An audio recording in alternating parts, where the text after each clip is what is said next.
Okay, in this video we're checking out the iFlight CIneBee 4K. This is a second one of these 4K Cinewhoops that I've gotten. I've originally got the GEP-RC Cine Pro 4K about a week ago.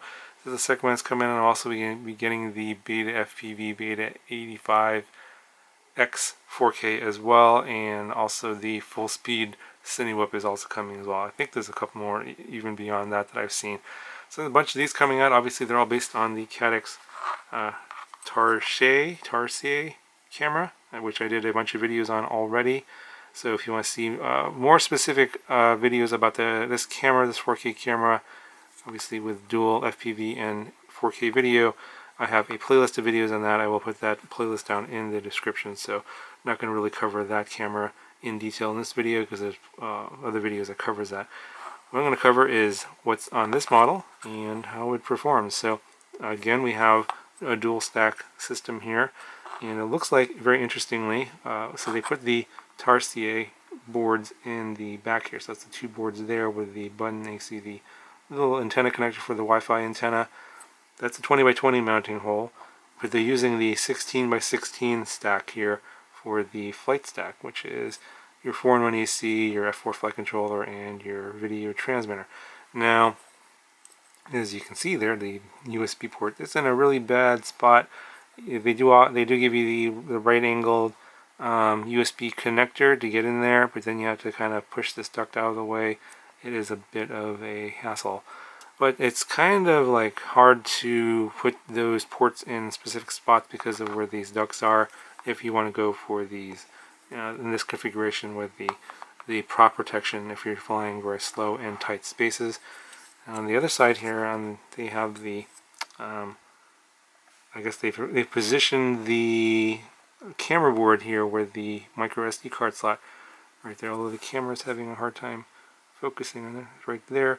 The SD card is actually not that difficult to get a hold of. You can pop that in and out, but I actually prefer to use the USB port on the camera board, but then of course in this scenario it's blocked by the duct here. So that's one of the issues with this camera board, is that it has a certain format for it uses for the file system, and taking the card in and out back and forth between the computer sometimes can corrupt the data. But if you use the USB port plugged into your computer to the camera, you can get the files off the micro SD card, and that usually hasn't presented any issues for me. So we have 2-inch props here. These are HQs. These are the HQ 2 by 2.5 by 3s. So yeah, it's a little bit different feel in terms of the flight characteristics compared to the Yvonne micro props that you see on a lot of other Cinewhoop models. It seems okay. It's pretty smooth, not too noisy. But again, I think it has to do with the motor that they're using here. It's a little bit different from the one that GEP-RC is using. So this one is an 1104, I believe. Yeah, 1104 8300 kV motor. So the GEP-RC one uses an 1105. I think it was a 5000 kV motor. So that one runs on 4S. This one I ran on 3S, although they're saying at 8300 kV they actually tested it on 2S, which is going to give you a nice slow flight. I think they use a 2S 850, I believe. I actually flew mine on a 3S 520. You can see here, and I get roughly 3 minutes of flight on this battery. So maybe a bigger 2S battery might be better. The battery strap in here, they need to switch this out. It's too short for like if you have a bigger battery. Smaller batteries are fine, but as you can see, a bigger battery is going to have a harder time fitting on here. And then in terms of the camera mounting system, is kind of interesting. You can see that where it's actually mounted into is a 3D printed TPU part here, and then it's mounted to the standoff on top and the bottom there, and you can adjust the angle if you want. I just left it kind of where it is there. It's a pretty good angle in terms of like not too fast, not too slow. You can fly it slow if you want to, and you can go a little bit faster if you want to. I think it's a good spot that it's in right there, and of course no ducts or props in your camera view. Now this version here is the XM Plus version, and the receiver is just sitting right there above the camera board. It's in a little 3D printed part. And the bind button was a little bit hard to get to. I had to actually take the top plate off to get to the bind button. And then they provide these little forever tubes here and another 3D printed part where the antennas come up. So that's just to get the antennas out of the way of getting damaged. You have your little camera dongle here for the FPV camera settings.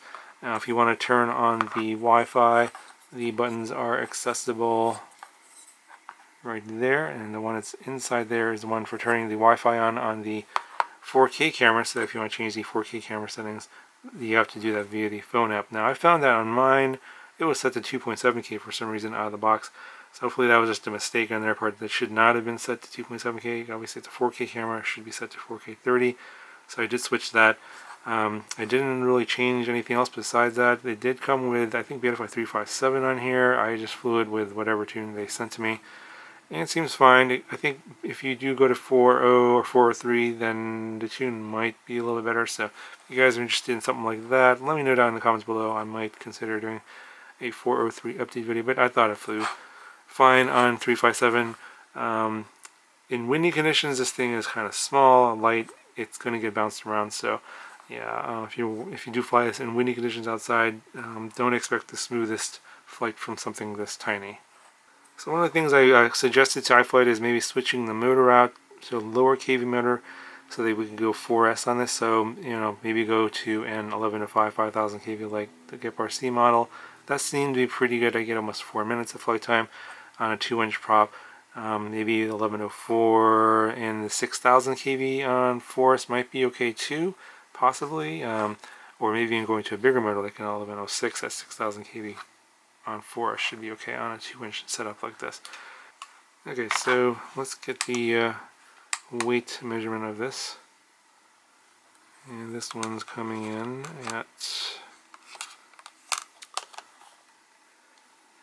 Okay, so let's get a weight measurement here. It's not going to sit on the scale unless I use an object. So we're coming in at 108.25 grams.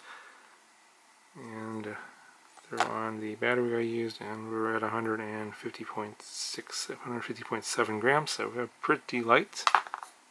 Okay, so just a couple of last remarks on this model. I did fly this on a really bright sunny day compared to the GEP-RC model, the Cine Pro.